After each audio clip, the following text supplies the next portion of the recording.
everyone, welcome to the My Emotions Matter podcast, where we discuss ideas on knowing oneself, improving relationships, and living a life of purpose, all under 10 minutes. This podcast is brought to you by My Emotions Matter, an education company that creates self reflective learning experiences to develop emotional intelligence in students, teachers, and working professionals. Know more about us by following our social media and also visit us at www.myemotionsmatter.com. I'm your host, Sagar Satyal. And I'm Bhavana Shrestha. And in the next 10 minutes today, we'll be continuing the theme that we'd started last week, which was closing chapters in life. December ma start gareko थियौं हैन. If you haven't heard that already, go back to that episode, listen to it. You'll be in the mood for this kind of conversations. So as I say, we're talking about giving a meaningful closure to. Okay, so wind down नै गर्ने थिममा चाहिँ giving a meaningful closure कै थिममा चाहिँ it's like more like having difficult conversations हैन त. Yeah. Okay, so yeah, Mohima wants us to have difficult conversations. on air. Yeah. Difficult conversations भन्ने बित्तिकै के आउँछ तिम्रो माइन्डमा चाहिँ? What are a few characteristics? Different मान्छेले different कुरालाई different way मा difficult भन्छ होला, but generally चाहिँ तिम्रो लागि चाहिँ different emotionsहरुमा आउने भनेको चाहिँ अलिअलि skepticism, like what happens, अब के हुन्छ त नयाँ अगाडि गएर भन्ने हुन्छ होला, कहिलेकाहीँ चाहिँ disappointment, किनभने क्लोजर दिनु भनेको कहिले रिलेसनसिपको क्लोजर हुनसक्छ होइन, कहिलेकाहीँ चाहिँ आफूले गरेको जबको हुनसक्छ, एनिथिङ, त्यसमा नेक्स्ट पर्सन वा अर्गनाइजेसनसँगको डिसअपोइन्टमेन्ट त्यो हुनसक्छ. So most of the time it's आउने फिलिङ्स भनेको अलिकति हेभी हुने फिलिङ्सहरू पनि आउन सक्छ होइन. बट त्यसको साइडमा चाहिँ अब अलिकति कहिलेकाहीँ चाहिँ if that particular thing was not going well, त्यो क्लोजरले चाहिँ you kind of anticipate अनि for the positive things in your life, so त्यो पनि हुनसक्छ. So but most of the time it's a little negative. Okay, मेरो लागि चाहिँ यस्तो खालको कन्भर्सेसन भनेर चाहिँ तीनटा क्रुसियल एलिमेन्ट्स हुन्छ जस्तो लाग्छ. एउटा चाहिँ the emotions are very strong. अब डिफिकल्ट भन्नु चाहिँ negative emotions are very strong होइन. You have opposing views, you guys don't necessarily agree on a certain thing, नत्र इजी भइहाल्थ्यो. And finally the stakes are very high. So it could be like you're about to quit a job or quit that relationship, होइन. And so the stakes are high. So strong emotions, opposing views, and stakes are high. Let's say I think difficult conversations बनाउँछ होला. So यस्तो खालको कन्भर्सेसन्सहरूलाई normally हामीले avoid गर्न खोजिरहेको हुन्छौँ, तर जति यसलाई ड्र्याग गऱ्यो त्यति नै आफूलाई गाह्रो हुन सक्ने भएको भएर चाहिँ 2019 भएर again there is a lot of debate, यो डेकेड कहिले एन्ड हुने कहिले सुरु भयो भनेर होइन. But for the purpose of motivation and reflection I think it's just very easy if you start the decade from 2020 अहिले एन्ड गऱ्यो भने राम्रो जस्तो लाग्यो होइन. त्यो सेन्समा चाहिँ सो हामीले खासरी यो गर्नुको रिजन चाहिँ के पनि हो भने महिमा इज आवर फ्याक्ट फाइन्डर, एकदम महिमा रेफरेन्स भइरहेको छ. She is work really hard for the content. अनि उसले चाहिँ बिकज हामीले अर्गनाइजेसन्सहरूमा पनि यस्तो कन्भर्सेसन्सहरू गराउँछौँ नि त, त्यसले गर्दाखेरि पनि यो बारेमा कुरा गर्दा बेटर हुन्छ होला भन्ने यो कुरा राखेको थियो होइन. सो तिमीले अहिलेसम्म चाहिँ नर्मली अर्गनाइजेसन्सहरूमा यस्तो हामीले जुन हाम्रो कामको थ्रुबाट यस्तो कन्भर्सेसन्सहरू गरायो, अरू इन्डिभिजुअल डेभलपमेन्टिजहरूलाई पनि गराएर हुन्छौँ, तिमी चाहिँ normally what sort of support do they seek यस्तो खालको कन्भर्सेसन गर्नको लागि, and how do have you help people so far यस्तो लाइन अफ थिङ्किङमा चाहिँ just to get prepared for यस्तो कन्भर्सेसन्स? Firstमा त I think you need to listen. When I say listen, when I say listen, किनभने त्यो मान्छेले सोचिरहेको हुनसक्छ नि त, लाइक त्यो क्लोजरमा जाने भन्ने वा क्विट गर्ने भन्ने कन्क्लुजनमा पुग्नको लागि चाहिँ he must have like thought through it होइन, for a very long time. आजको भोलि नै त केही क्विट गर्छु भन्ने त हुँदैन नि त, unless you are too हुन्छ नि reactive त्यस्तो, and otherwise चाहिँ unless you're like it's a new decade so let me start all over, त्यस्तो भनेर हुनसक्छ. अदरवाइज चाहिँ त्यो मान्छेले सोचेको हुन्छ होला भन्ने हुन्छ. सो आई गेस लाइक सबभन्दा फर्स्ट इम्पोर्टेन्ट कुरा इज चाहिँ openly like listening to the person without any judgement के, अनि एकदमै नन जजमेन्टल वेमा चाहिँ सुनिदिनु मात्र पनि ठुलो कुरा हो. किन गर्दो रहेछन्, किनभने if like someone has really decided to leave something or someone होइन, तिमीले जे नै भने पनि त्यो मान्छे बस्नेवाला चाहिँ छैन क्या.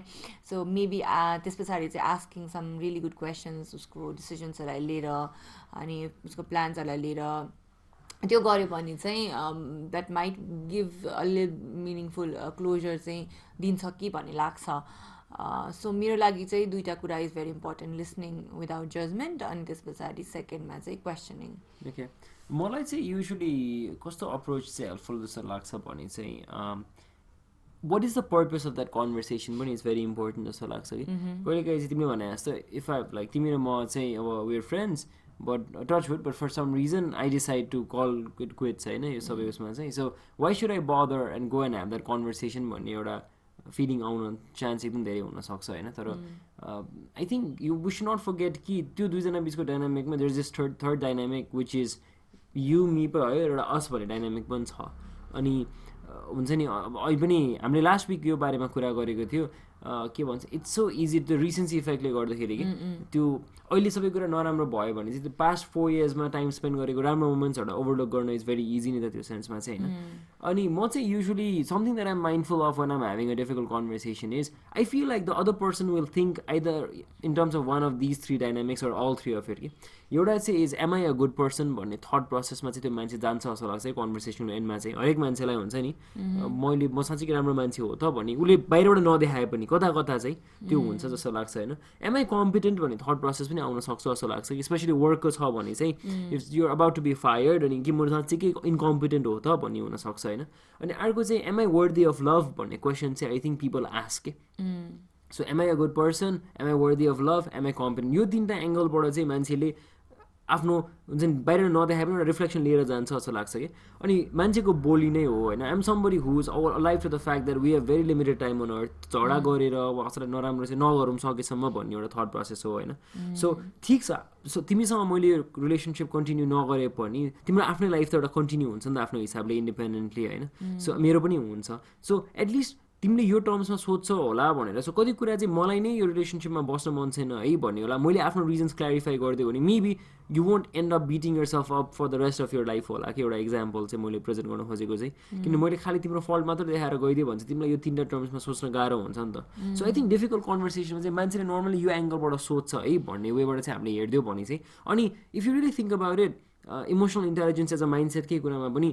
Somebody who questions if they are worthy of love if they are good as a person or competent human being हो नि त at the end of the day उसको फिलिङ्स हुन्छ भन्ने कुरालाई अलिकति मात्र हामीले एड्रेस गरेर तिमीले भनेको छ स्पेस दिएर सुनिदियो भने चाहिँ आई फिल लाइक कि अलरेडी एउटा difficult conversation slightly lace difficult हुन्छ कि फर बोथ अफ अस भन्ने एउटा थट प्रोसेस चाहिँ आफैमा यो गर्दैमा इजी हुन्छ मैले भन्न खोजेको होइन तर don't make it harder than it needs to be भन्ने थट प्रोसेसमा चाहिँ मैले गइरहेको थिएँ कि अहिले यो सेयर गर्दाखेरि चाहिँ यसरी चाहिँ म हेरिरहेको हुन्छु होला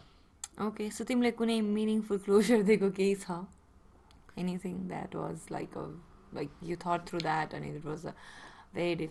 difficult closure but a meaningful closure मेरो लागि चाहिँ अब क्लोजर चाहिँ कहिले काहीँ चाहिँ it's just winding down of frequent contacts with people पनि हो होइन you don't necessarily sit down with the person and चाहिँ ल अब हाम्रो क्यान स्पेसली विथ फ्रेन्डसिप्स किन ओभर टाइम चाहिँ कस्तो भने इन्ट्रेस्ट र प्रक्सिमिटी इज भेरी इम्पोर्टेन्ट जस्तो लाग्छ मलाई फ्रेन्डसिपको लागि होइन कहिले काहीँ चाहिँ इन्ट्रेस्ट सिमिलर भए पनि प्रक्सिमिटी धेरै क्लोज नहुँदाखेरि you tend to drift apart अर्को चाहिँ प्रक्सिमिटी हाई भए पनि इन्ट्रेस्ट फेरि हुँदै गयो भने पनि गाह्रो हुन्छ दुइटै भएन भने त अब त्यो अन्यलको स्थिति हो त्यो भनेको होइन सो यसमा चाहिँ आई थिङ्क कति टाइम चाहिँ just giving that space to the other person and just realizing कि ओके उनीहरूको आफ्नै लाइफमा उनीहरू बिजी होला होइन they don't necessarily mean to not talk to me तर लाइफको रियालिटी यस्तो भयो कि एक दुईचोटि ट्राई गरेँ मैले एक दुईजनासँग होइन आफ्नो साइडबाट गरेँ मैले आफैले नगराए भए चाहिँ मलाई आफैमाथि क्वेसन हुन्थ्यो होइन तर एक दुईचोटि बारम्बार ट्राई गर्दाखेरि पनि त्यो सेम लेभल अफ मैले खोजेको जस्तो आई थिङ्क मेरो निड्स त्यसरी चाहिँ पुरा नभएको भएर चाहिँ एउटा जुन एक्सेप्टेन्समा आएँ अनि आई फिल लाइक अब आउने डेकेडमा चाहिँ maybe that something that I have to leave behind भन्ने एउटा सर्टन थट प्रोसेस पनि मलाई आइरहेछ कि यो सेन्समा चाहिँ सो आई थिङ्क त्यो लाइन्समा चाहिँ मैले सोचिरहेको छु एकदम ड्रामेटिकली ल अब हामी सबै एन्ड गर्ने भन्ने खालको होइन but something that just winds down fades into the distance चाहिँ खालको चाहिँ हुनसक्छ जस्तो लाग्छ what about you do add anything to that त्यो फ्रेन्डसिपको त प्रायः त्यस्तै नै हुन्छ कहिलेकाहीँ चाहिँ तिम्रो आफ्नो हुन्छ नि ड्रिम्सहरू पनि कुनै कुनै चाहिँ गर्नुपर्ने हुन्छ क्या like you need to give a closure to that अब ड्रिम्स भन्ने बित्तिकै कहिले काहीँ कस्तो हुन्छ भने कुनै कुनै ड्रिम्सहरू चाहिँ इट्स जब हामी स्टार्ट गर्छौँ लाइक हामीलाई एउटा दिएको हुन्छ नि त लाइक एउटा मोमेन्टमा कहिलेकाहीँ पेरेन्ट्सले दिएको ड्रिम्सहरू हुन्छ द्याट यु स्टार्ट थिङ्किङ कि that this is my dream most of the मान्छेहरूको क्या अहिले चाहिँ मैले recently I was talking to few young बहिनीहरू होइन म younger than me and they were like अलिकति कन्सियस अबाउट आफूले के स्टडी गर्ने अनि हाउ अब प्रायः अहिले मेरो कन्ट्याक्टमा चाहिँ धेरै म्यानेजमेन्ट पढ्ने बहिनीहरू भएको भएर चाहिँ वा स्टुडेन्ट्सहरू पनि मेरो म्यानेजमेन्टकै भएको भएर चाहिँ there is a constant pressure from parents guardians कि ब्याङ्कमा जब गर्नुपर्छ so you kind of like grow up हुन्छ नि imagining yourself as a banker क्या अनि ग्रो अप गर्दै जाँदाखेरि चाहिँ बट इन बिट्विन कलेजमा हुने प्रोग्राम्सहरू यताउता हेर्दाखेरि चाहिँ you realize you are not like banking जब नराम्रो होइन बट यु रियलाइज कि you are not that kind of person के जो चाहिँ ब्याङ्कमा बसेर काम गर्ने बट सम अदर म्यानेजरल काम पनि अरू कुनै फिल्डमा हुन्छ होइन हुनसक्छ त्यस्तो खालको हुनसक्छ होला त्यो केसमा चाहिँ सम इट्स भेरी डिफिकल्ट के कहिलेकाहीँ चाहिँ त्यो सानैदेखि लिएर आएको ड्रिम्सहरूलाई आफ्नो अवेरनेसको कारणले गर्दाखेरि वाइन्ड डाउन गर्न पनि डिफिकल्ट हुनसक्छ and it's most difficult when the dreams are like imparted to you by your parents के अनि to have that conversation it's very difficult to have that conversation with your parents saying कि no I don't want to go into this in the field that you have shown me but I want to go there भन्ने खालको चाहिँ त्यो difficult हुनसक्छ but that is very important त्यो चाहिँ important हुनसक्छ I myself like मेरो आफ्नै पनि ड्रिम्सहरूमा कहिलेकाहीँ मेरो आफूले बनाएको ड्रिम्सहरू भने कहिलेकाहीँ my mom really wanted me to pursue nursing के but so she wanted me to pursue nursing but in any like हुन्छ नि case I knew that I didn't want it मलाई चाहिँ त्यो nursing I have like all of my friends most of my friends are nurse all नै भन्दा पनि हुन्छ होइन nurse doctors medical field मा गएको छ तर I kind of knew कि I'm not like made for it भन्ने हुन्छ नि सो त्यो फिलिङ चाहिँ was always there अनि it was difficult conversation with my mom त्यो गर्नको लागि but I did say a little harsh things पनि होइन अनि त्यो कहिलेकाहीँ आफ्नो स्ट्यान्ड लिनको लागि त्यो गरियो पनि but now like after maybe 10-11 years होइन when she sees me she's happy के अहिले नर्सिङमा गएर म अनह्याप्पी नर्स हुनु भन्दा त लाइक एडुकेसनमा आएर आइम ह्याप्पी एडुकेटर होइन सो त्यो हिसाबले चाहिँ that closures are very important क्या त्यो मिनिङफुल हुन्छ लङ रनमा गइसके पछाडि चाहिँ समटाइम्स डिफिकल्ट कन्भर्सेसनले गर्दाखेरि लङ रनमा चाहिँ फाइदा हुन्छ क्या सो त्यसरी पनि मैले चाहिँ हेर्ने गरेको छु ओके आज चाहिँ तिमीले टेक अवे दिनेलाई क्लोजर गरेर आज म के भन्न चाहन्छु लास्टमा चाहिँ so if you just according to this group of thinking because of our conversation duita books that we would recommend first say Mahimako recommendation is think like a freak isma say she says ki yo bare ma kura pa cha bhanera मैले personally पढेको त छैन तर another book that I would like to recommend personally जुन चाहिँ I'm aware of is The Dip by Seth Godin त्यसमा पनि चाहिँ when it's best time to quit and pursue something else भन्ने लाइन्समा छ हैन so maybe these are two books that could be a good time to if you've always had that habit of procrastinating and not reading maybe it's time to close down on procrastination and start reading a book and these two could be good books too with which to start that off with later. So with that we come to the end of this podcast episode. We'll be back again next Tuesday at 8. Until then, see you and have a great week ahead.